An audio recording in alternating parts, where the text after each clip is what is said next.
صلى الله تعالى على سيدنا محمد عبده ورسوله النبي الأمين وعلى آله وصحبه أجمعين. سبحانك لا علم لنا إلا ما علمتنا إنك أنت العليم الحكيم. اللهم علمنا ما ينفعنا وانفعنا بما علمتنا وزدنا من فضلك علما. سبحان الله والحمد لله ولا إله إلا الله والله أكبر ولا حول ولا قوة إلا بالله العلي العظيم. سبحان الله وبحمده سبحان الله العظيم. اللهم صل وسلم على سيدنا محمد ملك السالم من ذلك الجاري واجمعنا به في كل أطوارنا وعلى آله وصحبه النور على الخلق ورضوان سيزنة عرش من ذلك كلماته عدد كل حرف كتب ويكتب وقرئ ويقرأ وسمع ويسمع ورؤيا وعبد العابدين ظهر الداهرين. من تعلم تعليم التذكر والتذكير والنفع والانتفاع والإفادة والاستفادة والحث بالتمسك بكتاب الله وسنة رسوله صلى الله عليه وصحبه وسلم والدعاء إلى الخير والدلالة على الهدى ابتغاء وجهه سبحانه وتعالى وقربه وثوابه. السلام عليكم ورحمة الله تعالى وبركاته. Continuing inshallah with our lessons in the book Tawjīh Nabīh Mardāt Bārīh, which is a collection of talks and lectures given by Habib Umar and Hafidh Hafidh ta'ala. قال المؤلف رحمه تعالى ونفعنا الله بعلومه وعلوم في الدارين ورضى عنكم. So yesterday we spoke about the importance of one making the da'wah the mission in their life, and it is the reason, the underlying reason for their existence. So even though a person might be going about their daily lives, whether it is work and family, this hum or this fikr or this concern of the da'wah and the concern for the ummah of the Prophet ﷺ in all its aspects, not just for people to come out of disbelief into belief, but for people who are Muslims and are negligent to come onto the remembrance of Allah subhanahu wa ta'ala, and those who are on the remembrance of Allah subhanahu wa ta'ala but might not have the presence of heart and mind and sincerity for them to come onto this next level, and for those who are in this level of sincerity and presence of heart and mind not to become proud and arrogant and thinking that they are better than others. And likewise, every level that one is called to, as we spoke about yesterday, when one is called, one then responds to the call and calls others, and through this one is able to be elevated. And in every elevation there are new challenges and new mujahadat that a person has to be aware of, because the closer a person gets to Allah and the Prophet ﷺ, the more they are taken to account. And so one can never let their guard down. And in this regard, many of the pious would ask Allah subhanahu wa ta'ala for salama and afiyah. They would say, Allah, we do not even want these stations if it means that we are going to put into peril, or that we will be taken to account, because we don't know when we will slip. And so they would ask Allah subhanahu wa ta'ala for salama and afiyah, that we desire. Salama is just to be in a safe zone and to be in well-being. And then they ask Allah subhanahu wa ta'ala to grant them that love and that rida from His side and acceptance from His side without being tested and without being taken to account. Habib, then in the next section he's going to be speaking about Eid and the meaning of Eid.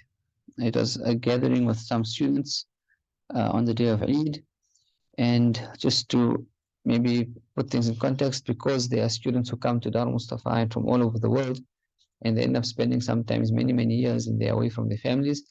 Habib Umar also sacrifices his own time with his family and his relatives, and he spends Eid with the students. Likewise, in Ramadan, he sacrifices his iftar, and he would sit and do iftar with the students in Dar Mustafa. Obviously, because they are sacrificing for the sake of the deen and the religion, and so Habib Umar sees that they are his priority, to the extent even in the beginning we would hear that Habib Umar would prefer his students over his own family, even with food and blankets and the like. And this is also the concern which all the mashayikh have for the deen, in that they don't see the students as merely students, but they see these people as guests of Allah subhanahu wa ta'ala and guests of the Prophet sallallahu alaihi wasallam. And so on this day of Eid, Habib Umar mentioned to the students, and he said, Al-Eid ijtima'ukum ala tariqati asli kulli Eid. Said the true meaning of Eid is that you are gathered together on the methodology of the one who is the origin of all Eids. And who is the one who is the origin of every Eid? It was the Prophet ﷺ. He was the one that taught us about Eid, and he is the one that brought to us how to celebrate Eid. And in the Muslim's life, The two Shari'i Eids are, we know, the Eid al-Fitr and Eid al-Adha.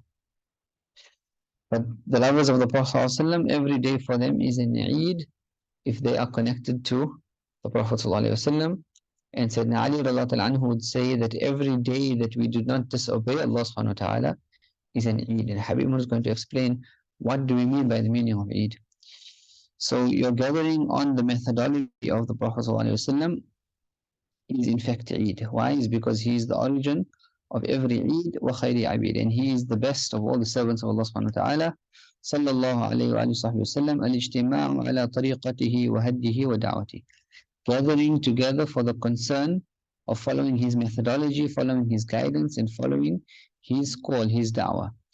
من أبرك الأعياد ظاهرا وباطنا. And if one can live their life in this particular way, and when one has been living their life in this particular way, on the methodology of the Prophet ﷺ and his guidance, calling people to Allah, fulfilling to the best of their ability these three objectives in their life, then when the days of Eid come, their tasting and the sweetness they find in these days of Eid are more profound, because then they bring to mind how the Prophet ﷺ himself was happy and felicitous on the day of Eid.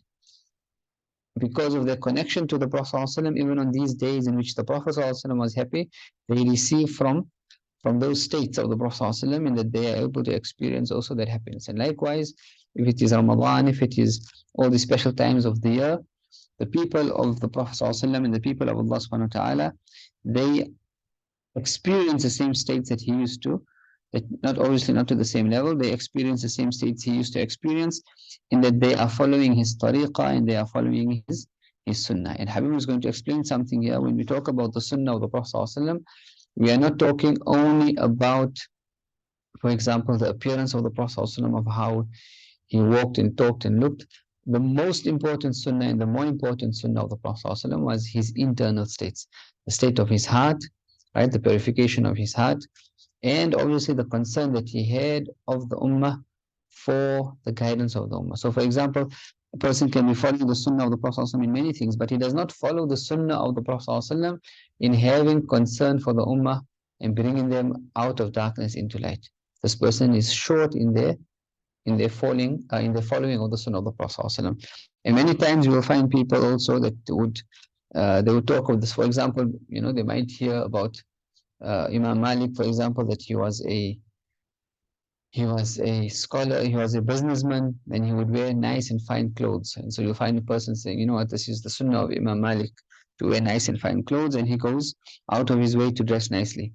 So he's taken one aspect of the life of Imam Malik, but he does not know that Imam Malik's entire life was given to the religion. He would stand awake at night and do the tahajjud, do his dua, do his supplication to Allah subhanahu wa ta'ala. And we see how the nafs likes to take people away to emulate those things which it's easy for the nafs to do. But those things which are difficult, the person then finds it or is unable to follow these sunnahs. Imam al-Haddad speaks about this, and he says generally when people come into guidance, or when people start wanting to rectify their lives, they are concerned with the external nature of things. And so the general person or the general public who are not connected to mashayikh, the first thing that they are concerned about in their lives are, for example, getting married and earning a living, and then sorting out their children's education and the things which they need for their daily lives. This is their main concern. If Allah subhanahu wa ta'ala then further decides to guide a person, or this type of person, and he begins to come into guidance, he begins then to focus on his ibadah, and again the external forms of worship. He begins to focus on his adhkar and his salah and the amount of Quran he ought to be reading. Then if this person is guided further, Allah subhanahu wa ta'ala then opens up in his heart, and he realizes that, oh, I need to now fix up and sort out my character. So he starts wanting to fix up his character and his interactions with people, realizing that ibadah is not the main concern. And so he starts watching his anger and watching the diseases of his heart now, right? The pride, anger, malice, jealousy, and the like, and trying to adorn himself with the good qualities.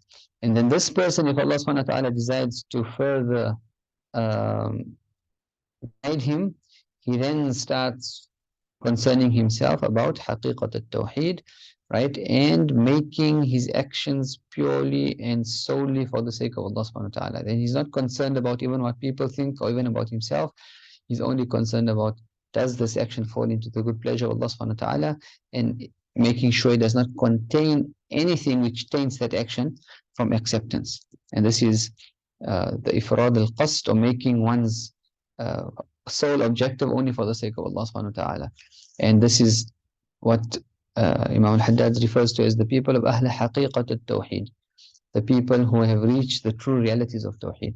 And that is the general way in which, or that is the way in which the general public would take their path to Allah subhanahu wa ta'ala. However, he says the people of Allah, those who have been selected by Allah subhanahu wa ta'ala to fulfill the purpose, the true purpose of life, and they actually then become the guides of people.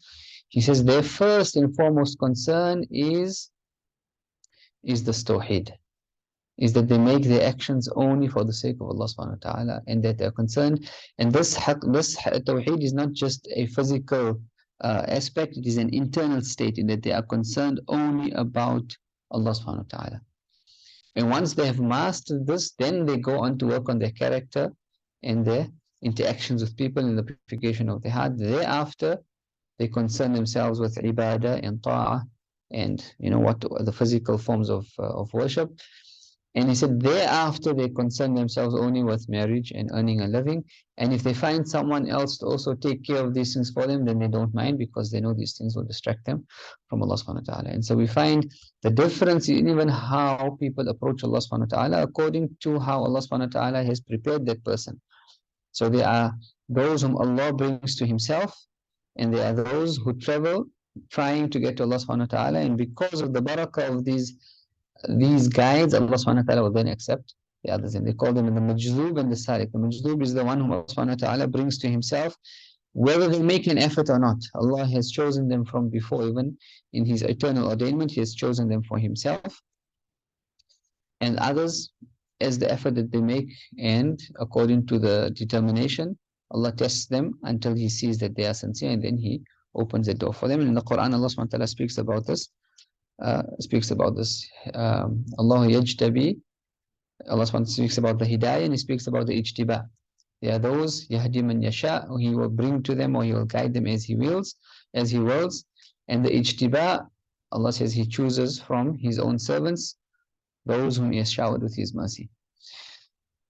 And so if we understand this one, also we'll realize, and we see this happening sometimes also with people, and we should all take ourselves to account that even in emulation of the mashayikh, and we find this in Tareem, sometimes people will come and they'll visit, and all of a sudden, the person wasn't concerned about the deen, and then all of a sudden he comes to Tareem, alhamdulillah, he meets the mashayikh, and then he starts wearing the jubba and the thobe and the big imama and the shawl. And this is the heart's natural inclination to emulate. But what is more important than that is for people to look at the mashayikh and say, how can I emulate them in the internal states with Allah subhanahu wa ta'ala? And this obviously is the most important aspect and concern. As Umar would say now, right? So if a person gathers on the methodology, the guidance, and the da'wah of the Prophet ﷺ, then this is the most blessed forms of Eid that one can experience externally and internally. حيثما وجد همه في قلب فبشر صاحبه بالعيد المزيد. So whenever a person finds in his heart that he has the concern that the Prophet ﷺ had in any aspect, for the concern for the ummah, the concern of the upliftment of those who are impoverished, taking people out of oppression, assisting those who are on haqq, preventing people from going into the wrong. Anytime a person finds in his heart the concern that the Prophet ﷺ himself had for the ummah, فَبَشِّرْ صَاحِبَهُ بِالْعِيدِ الْمَزِيدِ, then give glad tidings to this person, and you can greet him or give him well wishes for Eid and an increase. Why do people greet each other on the day of Eid? Right? And what is the greeting that people greet each other on the day of Eid? It is a greeting of glad tidings and a dua that Allah accept their ibadah and their worship that they had done in Ramadan. And now that Ramadan has come to an end, a person celebrates in that Allah had given them tawfiq to perform that ibadah and that worship and these huge opportunities of qurb and proximity to Allah subhanahu wa ta'ala, and now they are celebrating that Allah had given them that opportunity, but also in the hope that Allah would accept this from them. And so likewise, if a person is on the program of which the Prophet ﷺ was, then every single day becomes an expression of joy that the day before Allah guided them to that, but also that Allah accepted from them. وحيثما فقدت همومه وأفكاره من القلوب فبشر أصحابه بالخيبة. And wherever you find that a person, his concern, his determination, his the things which worry him are not the same things which worry the Prophet ﷺ, right? And his thought processes are not the same in which the Prophet ﷺ went through in terms of concern for his ummah. فَبَشِّرْ أَصْحَابَهُ بِالْخَيْبَةِ. Then these people need to be warned, or you can give them glad tidings of having fallen into deficiency, the opposite of happiness, right? Because they are not connected to the Prophet ﷺ. And everything that a person does in their life, if they are not connected to the Prophet ﷺ, then they are cut off from his barakah. Because this connection to the Prophet ﷺ is not just something you do when you come to talk about da'wah. It is not just something that you do when you read salah. It is not just something that you do at certain points when you want to do salutations or durur on him or gather for a recitation of his seerah. The connection to the Prophet ﷺ is so imperative that the Prophet ﷺ taught us what to do in every single aspect of our lives. The instant your eyes open in the morning, your concern is because this connection to the Prophet ﷺ. And how do we express that connection to him? By reading the du'as that he taught us. By reading the du'as, because when we're connected to him, he was the one that connected us to Allah subhanahu wa ta'ala. One opens their eyes and reads the du'as on waking up to Allah subhanahu wa ta'ala, but who brought us these du'as? The Prophet sallallahu alaihi wasallam. And then when he entered the toilet, what was the du'as he made? When he made wudu, what was the du'as that he made? And when we notice that the purpose of the sunnah is to connect you to the Prophet sallallahu alaihi wasallam in every single aspect of your life. And the great connections to the Prophet that we hear about starts with these small sunnah. And we spoke about the importance of how one starts practicing this small sunnah so that one's state then becomes connected to the state of the Prophet in emulating the sunnah. And so if one's concern is not the concern that the Prophet had, then there is no Eid for them. Bashir ashabahu bil khayba, give them glad tidings of deficiency. لأنه صلى الله عليه وسلم أسوة الله الذي جعله الله سبحانه وتعالى أسوة لخلقه. Because the Prophet ﷺ is the role model, he is the paragon of virtue, he is the one whom Allah subhanahu wa ta'ala made as a role model for mankind. The Prophet ﷺ in this ummah, in the ummah of the Prophet ﷺ, Allah subhanahu wa ta'ala made the Prophet ﷺ the only paragon of virtue and the only role model for his ummah. And so any person that is not following the Prophet ﷺ in any aspect of his life, then there is a deficiency. So even in what a person regards his worldviews, does it correlate with what the Prophet ﷺ brought? Your leanings even in terms of eating and drinking, does it connect with what the Prophet ﷺ brought? The types of clothes that you like to wear, does it reflect what the Prophet ﷺ brought?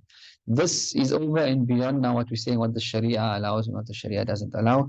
This we are talking about this intimate connection of the Prophet ﷺ for the sake of being concerned for what he was concerned about. Because he was the most beloved to Allah subhanahu wa ta'ala, so everything that he did then became beloved to Allah subhanahu wa ta'ala.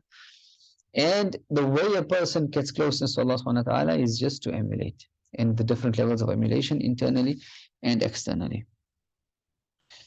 Because Allah subhanahu wa ta'ala made him the role model for mankind. فَكُلُّ قَلْبٍ مَا حَمَلَ فِكْرَهُ وَلَا حَمَلَ هَمَّهُ فَهُوَ مَقْطُوعٌ عَنْهُ فِي الْقِيَامَةِ. So any heart that does not carry the concern that the Prophet ﷺ carried, right, for the ummah, فَهُوَ مَقْطُوعٌ عَنْهُ فِي الْقِيَامَةِ. This person will be cut off from the Prophet ﷺ on the day of Qiyamah. فَمَا هُوَ الْعِيدُ عِنْدَهُ. What type of Eid can this person have? How can a person desire to celebrate Eid and be happy on account of this is the day of Eid, but the way they spend that day also on Eid is in contradiction to what the Prophet ﷺ actually brought, or this person in their lifetime and perhaps also in Ramadan did nothing which actually matched or emulated what the Prophet ﷺ brought, and he did not even achieve qurba or proximity to Allah subhanahu wa ta'ala in that Ramadan. How can then that day then be a day of Eid for that person? And Habib Umar then is always, and we will notice this in changing the paradigm in which we do our ibadah and our worship and our ta'ah and basically live our Islam. And this is one of the biggest blessings of this zaman, this time, is that Allah subhanahu wa ta'ala has allowed us to be connected to someone like Habib Umar, who makes this connection to the Prophet ﷺ paramount. Many times people who come to Tareem, and we ask them why would they come to Tareem, and sometimes they are ulama, some of them have even, are very, very advanced even in their Islamic scholarship, right? And some of them also might even be in paths of tasawwuf, and be people of dhikr, but they will say that we were lacking, or we are lacking this connection to the Prophet ﷺ. And we find this in the personality, in the way, in the dawah, in the states of Habib Umar, or what is being established in Tareem. And so people, we say when they come to Tareem, they are looking to be connected to Allah and to be connected to the Prophet ﷺ. A person cannot be concerned about being connected to Allah and he does not have any concern of being connected to the Prophet ﷺ. This is a deluded person. And likewise, a person cannot be wanting to connect to the Prophet ﷺ except that he wants to be connected to Allah subhanahu wa ta'ala. Allah subhanahu wa ta'ala chose that the essence of this deen is La ilaha illallah Muhammad Rasulullah. Allah subhanahu wa ta'ala chose to put the name of the Prophet ﷺ next to his own name. And a person seeks closeness to Allah subhanahu wa ta'ala through the dua of the Prophet ﷺ. Any person that tries to get to Allah subhanahu wa ta'ala without a concern for the sunnah, without a concern for a hadith, without a concern for the lifestyle of the Prophet ﷺ, without a concern of anything which the Prophet ﷺ brought, or his Ahl Bayt or his Sahaba, this person will never achieve anything in their striving. وقال رضي الله عنه تعرفون ما سر القرب في الهم بالأمة ونفعهم. Right, Habib is then asking the question to the students, and this is in another gathering. He says, do you know what is the secret of that proximity in carrying the concern that the Prophet ﷺ had for the Ummah and benefiting them? سر القرب فيه مشابهته صلى الله عليه وسلم. What is the secret of when a person has concern for the Ummah and he fulfills those duties which concern the Ummah? He moves very, very quickly in the spiritual ranks, and he achieves a great amount of proximity to Allah subhanahu wa ta'ala. What is the secret of when a person is concerned for the Ummah, that he travels very quickly? Habib says the secret of that proximity is because now he is emulating the Prophet ﷺ in this internal state. And we need to now change also the way we understand, or add a paradigm to our emulation of the Prophet ﷺ and of the pious, in that we try and emulate them not just in the external but in the internal states. And one can only realize what the internal states was is if one studies and travels the path. So in Tareem, when they would describe the people of Allah subhanahu wa ta'ala, for example, there was a certain Habib, and he went for Hajj. And people had heard about his uncle, because his uncle was one of the great Habaib and ulama and mashayikh in Hadramaut. Okay, and this was Habib Abdullah bin Umar bin Yahya, when he went for Hajj, and people asked him about his uncle, Habib bin Hussein bin Tahir. And so when he described, people ask how is he, and they want to know about for example, you meet and you hear someone, how is it you're spending time in their company, how are they? And the description he gave for them was, he said, وَصْفُهُمُ الْإِحْيَاء وَالزِّيَادَةِ وَصْفُهُ الْإِحْيَاء وَالزِّيَادَةِ. His description is that of the Ihya Ulumuddin, and even beyond what is in the Ihya. Meaning, if you want to know who your Shaykh is, you have to read all the books that he has read, or everything that has made him who he is. You have to also try and study. And one of the intentions one also reads one intention that the person makes by reading the books of the people of Allah subhanahu wa ta'ala and their biographies, and also studying the Sharia. When one wants to study fiqh and hadith and tafsir and usul, as you study these subjects, your mind becomes molded on what the Sharia is about. And one of the intentions is to become acquainted with the mashayikh, to understand who they were, and to become acquainted also with the Prophet ﷺ, and then finally to become acquainted with Allah subhanahu wa ta'ala. For example, if we have the latest cell phone or the latest car or the latest technological gadget, one can be amazed at it, but one won't really understand the mind of the one who created it or the one who manufactured it until one actually studies those sciences, whether it's electronics or the type of technology that one, or the sciences one would need to study to understand what made this person create that or manufacture that in that particular way. But when one then studies, for example, this particular science, and then you have some sort of idea of how that person's thought processes were working. And likewise, when one studies the Sharia, one goes into the minds of the scholars, one goes into the minds of the ulama. One understands how they operate, what made them do things obviously not on the same level, but one becomes there's a way of gaining ma'rifah and becoming acquainted with the Mashaykh of the entire path, and then going back to Allah, back to the Prophet ﷺ, through learning what they learned and studying what they studied. So if one wants to know what are the internal states of the people of Allah subhanahu wa ta'ala, one has to study the Ihya Ulumuddin, one needs to study the Risala al-Qushayriya, one needs to study all the books which talk about the purification of the heart. If one wants to know what are the internal states with regards to just the knowledge of the ahkam of the Sharia, one needs to study fiqh, right? The internal states in how they approach the Quran, one needs to study the science of the Quran. And so therefore, the ilm aspect is imperative.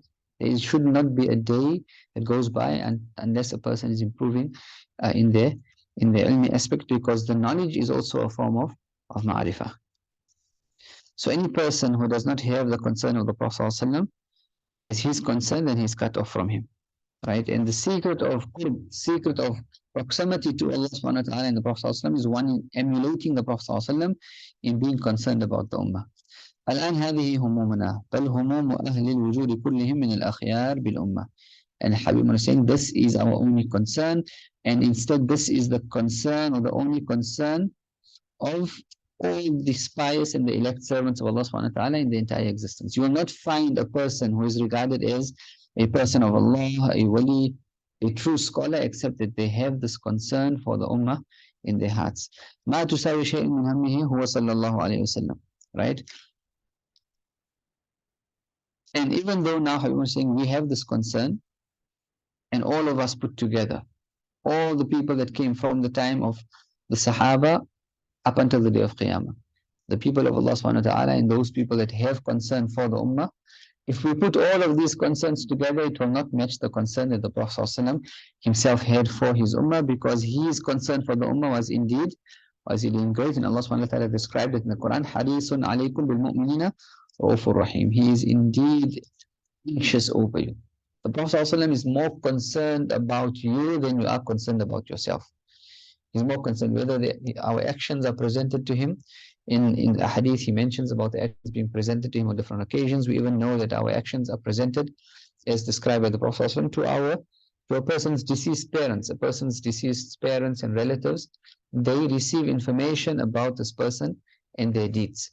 Right? And so the Prophet ﷺ also receives the deeds of his ummah, and he says, what I find pleasing to Allah subhanahu wa ta'ala, I thank Allah, and what I find displeasing, I make istighfar. So you need to realize that the concern the Prophet ﷺ has for you is greater than the concern you have for yourself. And your actions that are being carried to him, is it a source of pride and a source of happiness for him, or does it become a source of sadness for him? Because if the Prophet ﷺ is happy, then Allah subhanahu wa ta'ala is happy with you, and if the Prophet ﷺ is sad, then obviously a person needs to start rectifying those aspects of their life. هو مهتم بالأمة اهتماما كبيرا. The Prophet ﷺ has a great concern for the ummah. وهو منتبه من الأمة كثيرا. He is extremely concerned and alert and aware of his ummah. He's concerned what his ummah. When we talk about the ummah, we're not just talking on a general level. The Prophet ﷺ is concerned also on an individual basis with people. When the Prophet ﷺ came back from Isra and Mi'raj, he said he knows the stages in Jannah of each and every single one of his ummah, those stages. And obviously his concern is that people reach the higher stages.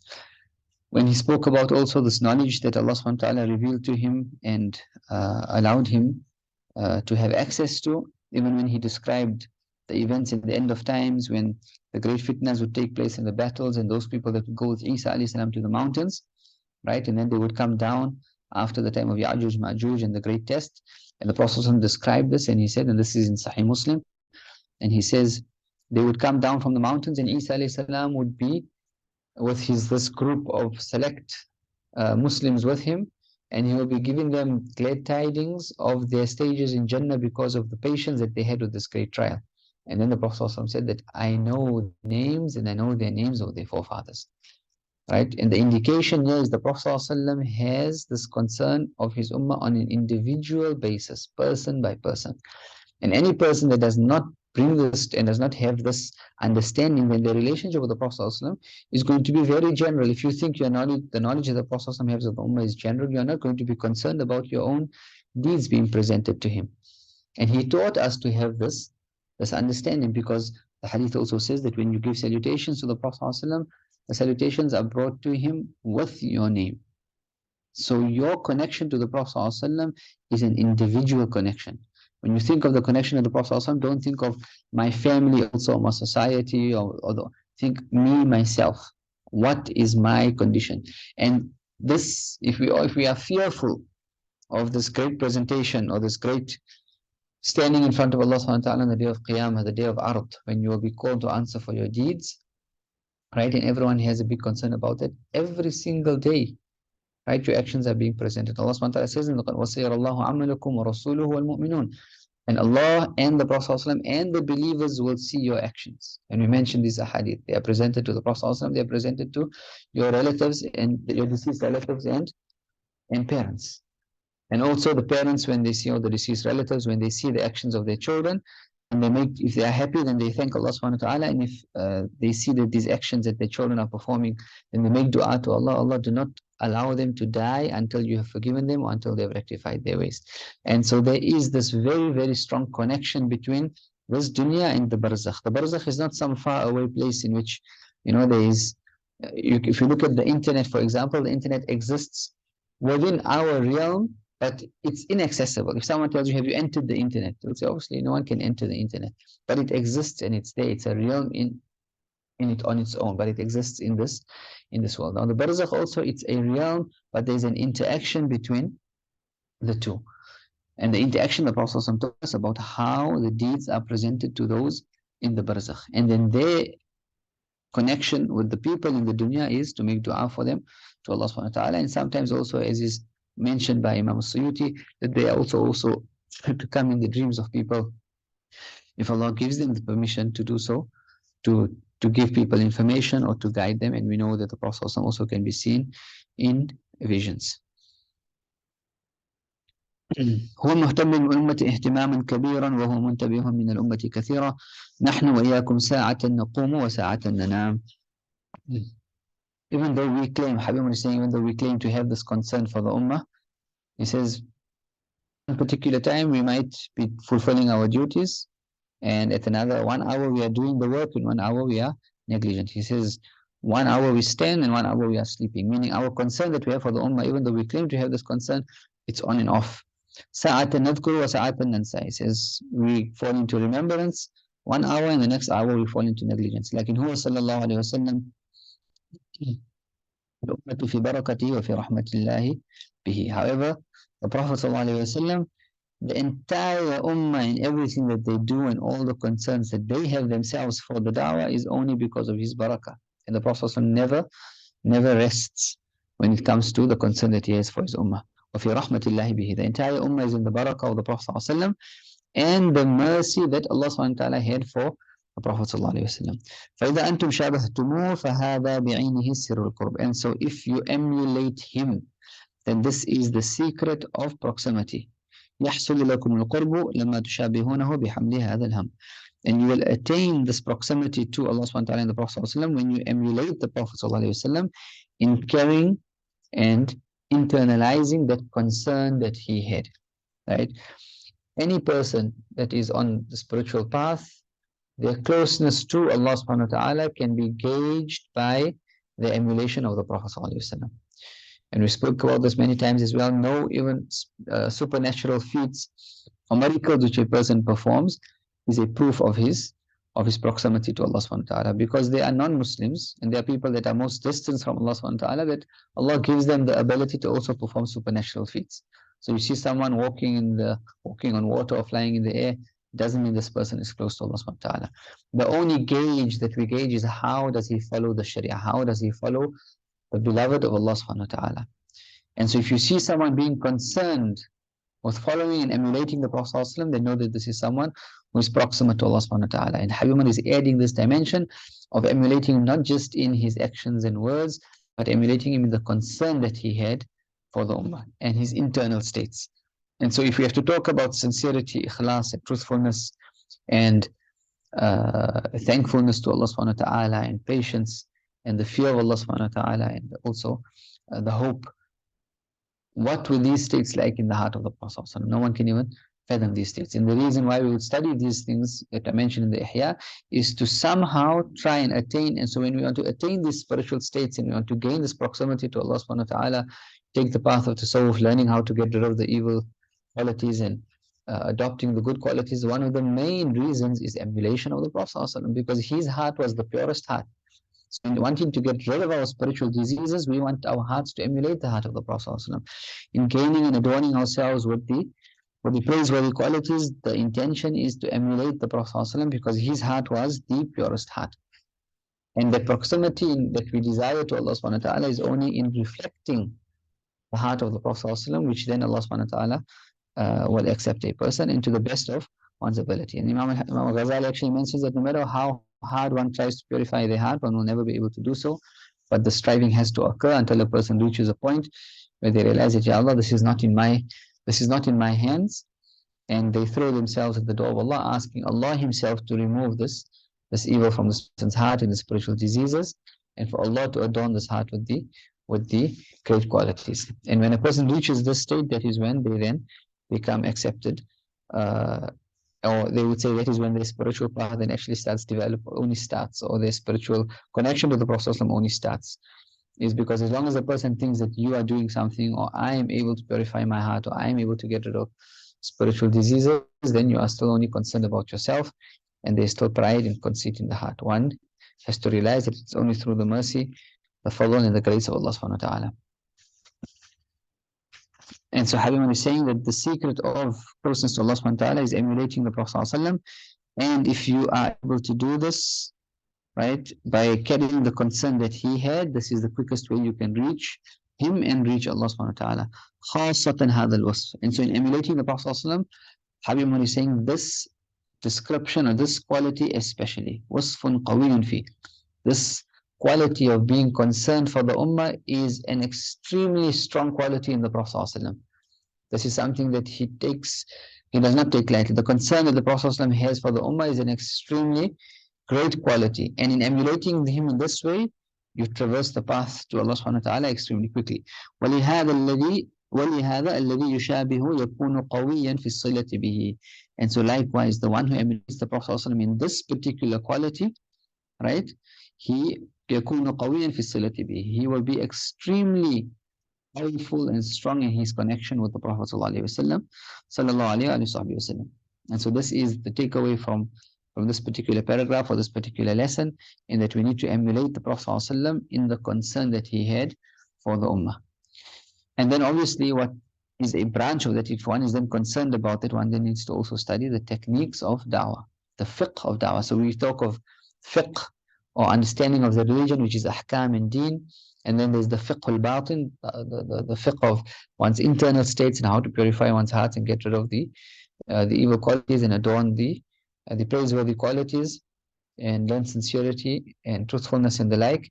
And then there's the fiqh of da'wah. Now when one carries this concern that the Prophet have, how does one actually do the da'wah? And that also requires study, and that also requires one to understand the qawa'id, or the rules of da'wah. So for example, Imam al-Ghazali would speak about if a person wants to prevent an evil, but if that preventing that evil is going to lead to a greater evil, right, then there is not the time to actually prevent that evil. And da'wah itself has its own rules. It has it's a game in and of itself, and one needs to learn and study the theory over and above the practicalities. And the best way that one learns about da'wah is to actually go and start doing da'wah, and then learn from one's mistakes. One is not going to reach a state of perfection and then they can say, okay, I'm ready to go do da'wah now. One has to start in the state that you find yourself with sincerity and ask Allah subhanahu wa ta'ala to guide you, and then step by step you develop yourself in the da'wah.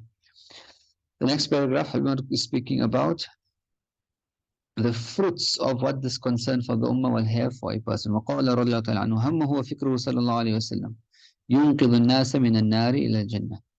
The concern and the care and the thought processes that the Prophet ﷺ was going through all the time was what? ينقذ الناس من النار إلى الجنة. How can he save people from the hellfire and take them to paradise? من البعد إلى القرب. How can he take them from being distant from Allah subhanahu wa ta'ala to being proximate to him? من الغفلة إلى الذكرى. How can he take them from being negligent into being people who are remembrant of Allah subhanahu wa ta'ala. من الإدبار إلى الإقبال, from people who have turned away to people who are now approaching. هذا همه. This is the concern of the Prophet sallallahu alaihi wasallam. Right? وهذه الوظيفة التي وظفه الله فيها. And this is the job prescription which Allah subhanahu wa ta'ala gave to the Prophet sallallahu alaihi wasallam. Allah subhanahu wa ta'ala told him in the Quran, يا أيها النبي إنا أرسلناك شاهدا ومبشرا ونذيرا. O Prophet of Allah, O Nabi, we have sent you as a witness, as a bringer of glad tidings, and as a warner. وَدَاعِيًا إِلَى اللَّهِ بِإِذْنِهِ, and a caller to Allah through or with His permission, وَسِرَاجًا مُنِيرًا, and a light-giving lamp or a beacon of guidance. So, if this is the concern and the job prescription of the Prophet ﷺ, right, to save people from the hellfire into paradise, from distance into proximity, from negligence into remembrance, and from turning away into approaching, then a person who is emulating the Prophet ﷺ, this should also be his concern. And we spoke in the beginning of the different levels. Every person that we interact with has the potential to be brought to a higher level. And likewise, every person that we interact with has the potential to bring us into a higher level. And so therefore, even one of the biggest intentions that people have when doing da'wah is to also learn how they themselves can continue to gain closeness to Allah subhanahu wa ta'ala and the Prophet ﷺ, and to remove the evil qualities and to adorn themselves with good qualities, and to become aware of their faults. Because it is only when you interact with people and you start doing da'wah that you become aware of your faults. A person who is sitting in a cave somewhere and just worshipping Allah subhanahu wa ta'ala, he will not become aware of his faults, unless obviously Allah subhanahu wa ta'ala opens that up through him through a spiritual opening. But generally, in interacting with people, in interaction with our spouse, with our children, you become aware. They would tell the students also sometimes that you never really know your true character until you get married. And some would say until you have children, because the way you treat your spouse, and especially the men, the way you treat your wife and your children, there's no accountability in that. If the societies that we are living in generally, there's no accountability to how you treat your wife and your children. But there's accountability in school, whether you hit another child, or at work if you even just speak bad to someone. But with your wife and children, there's no accountability to anyone. And so therefore, that's where the true taqwa of a person comes out. And that is why the Prophet ﷺ said that the best of you are those who are best to their spouses, or best to their family, best to their wives and children. Because when there's no accountability and a person then fears Allah subhanahu wa ta'ala, this is a sign of a pure heart. Umar then goes on to speaking about certain qualities which it is extremely imperative for people to adopt, or for the students to adopt. وقال رضي الله عنه هذه مهام لازمة متأكدة من الضروري تحققكم بها ونشرها. He's saying these things which we are going to mention now are extremely, extremely important, and it is extremely imperative that you become realized in them and that you spread them to other people. And he's going to mention certain qualities. Each one then requires an explanation. And if we don't finish by the end of today's lesson, we'll continue with it, inshallah, in the next lesson. So, تثبيت قواعد الأخوة والتآلف والمؤازرة والمودة. Habib was saying establishing the rules of brotherhood or of sisterhood. In the da'wah as well, one does not go about the da'wah in a proud and arrogant way, in that I have the only methodology, or I'm the only one that knows how to do da'wah, I'm the only one that knows how to operate in the field of da'wah. And it is extremely imperative that a person, Habib is saying, establishes the rules, or the foundations rather, the foundations of brotherhood. How can one move as a collective? And in the spiritual path, one needs to have brothers or sisters who one can confide in or have an extremely good relationship, and one can accept criticism from them as well. Okay, most of the people that we have, we can regard them as acquaintances. Do they actually advise us when we fall into fault? Do they actually give us sincere admonition if they see anything coming from us which is not befitting, not just on the level of right or wrong, but for a higher level, right? A higher level of closeness to Allah subhanahu wa ta'ala. So you see someone eating too much, right? What's your relationship with them? Can you remind them about the sunnah of the Prophet? Or if you feel shy to advise someone, means there is not that high level of ukhuwah between you and them. When it is time for salah, for example, or it is time for the dhikr, And sometimes you're in a group. Do people do dhikr, or do they involve themselves in other things? And the level that we have, and we should also look at this with regards to our families, because sometimes the family can be the greatest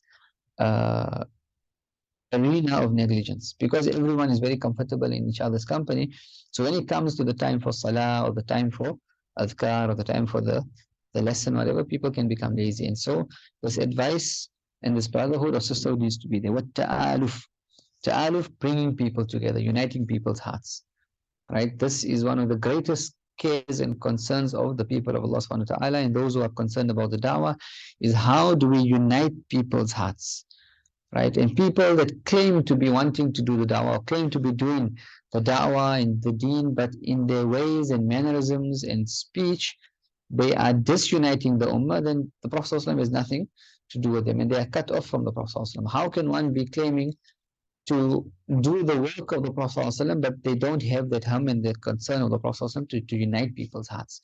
And we look to the extent in which even the Sahaba, the Prophet ﷺ, the people of Allah subhanahu wa ta'ala went where they even gave up their own rights, because it meant that it would unite the ranks of the ummah, right? And it starts from our individual and personal relationships. Anyone that you have a relationship with which is sour, or there's something that's, the relationship is on the rocks in terms, and if this is even more concerning if this relationship concerns one's parents, right, or one's relatives, or one's children. If one hasn't been speaking to their parents, or one has an issue with their parents or their children or their brothers or their sisters, this is an extremely grave situation to be in. And the hadith also speak about how also Allah subhanahu wa ta'ala's forgiveness does not descend on people who have cut off their family relations. And one needs to be striving, making dua, and making an effort to rectify these family relations. So the brotherhood ta'aluf, bringing people together, bringing groups together, bringing organizations together, speaking about the things which unite the ummah rather than speaking about the things which divide the ummah. The division of the ummah happens on, first and foremost, the tongues of the ulama, but also on the tongues of people who spread things which disunite the ummah. You get that message, you get that forward, and the topic or the subject matter of that is something which is not beneficial for the ummah, you don't have to forward it. If people don't know that there's a problem, for example, in another part of the world, for example, that in New Zealand this happened and that happened, just using New Zealand as an example, that some imam did something wrong and the people, turned out against him, or this imam was extremely negative in his approach and he treated this woman in this particular way, and then it becomes a viral message. What are we doing, right? Or this particular group, or this imam, he gave a good, great talk because he was disparaging another group. When you spread the messages of disunity, the ummah becomes aware that there is disunity in the ummah. And we're not talking about being unaware or not being concerned about the differences that exist. But sometimes just being silent about differences is the greatest way to create unity. Right? And we find this also with the people of Allah subhanahu wa ta'ala. We know that there are many mashayikh who might have differences of opinion when it comes to fiqh matter, and they might differ very vociferously with each other when it comes to particular matters of fiqh, certain opinions. But when there is community gatherings, they would sit together, right, and their hearts are pure. And the differences of the mind should never become differences of the heart. If your differences with another group or with another person, right, prevents you from sitting with them, eating with them, being concerned about them, and even helping them, then you must know that there's a disease in the heart. That these differences now are not just differences of the mind, but they are differences of the heart. And there's a famous story of Imam Shafi'i, when he had this debate, because in the past the scholars would debate with each other, and a certain scholar, Imam Shafi'i, won the debate, and he saw that this person had something in his heart, and he went and visited him in the evening and gave him some advice about how these differences are not meant to be differences of the heart. And the concern is the concern for the ummah of the Prophet ﷺ. So bringing people's hearts together, uniting the ummah. Any place in which the ummah can be united, we should be at the forefront of that. Anything which is leading to the disunity of the ummah, then we should be far away from that. And look at the extent to which the Sharia allows reconciliation between people. It is one of the only few times in which a person is allowed to lie.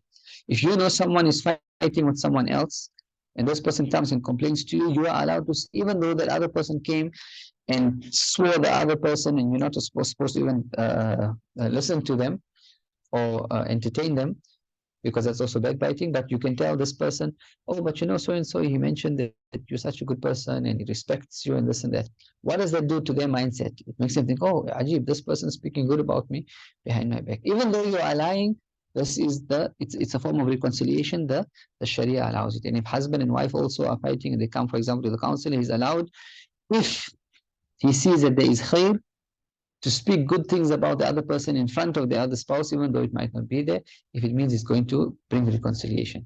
And many times when people come and speak to us, oh, do you know about so and so? The first thing we do is we accept whatever they say. Or people speak bad to us about someone else, we are very quick to, oh yeah, tell me more. Or they want to, or you take that information.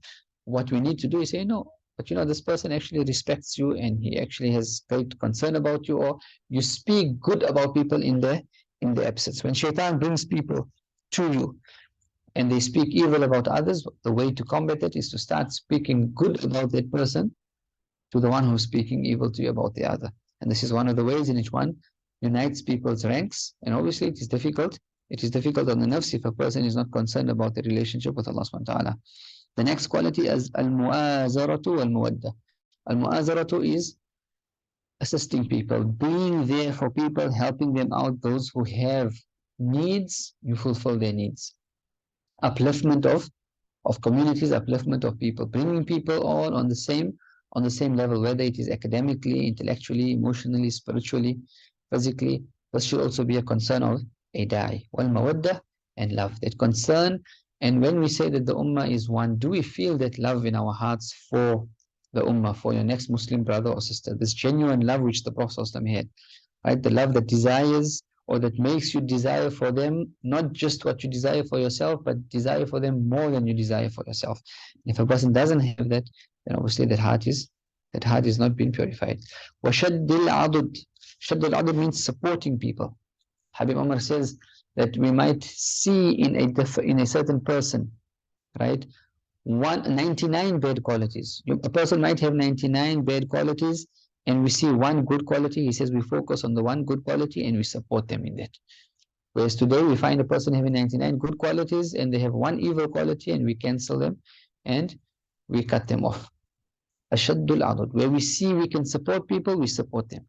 And if people or organizations are involved in certain things, one can distance themselves from that which is wrong, but support the people in that which is right, and this is adud. If we are, as communities, individuals and organizations, helping and assisting each other, and there's nothing wrong to tell a person, listen, I disagree with you with 1, 2, and 3, but if you need any help, or if you are in a situation, please don't ever hesitate to contact me. This is a pure heart, and this is someone that realizes that differences are natural.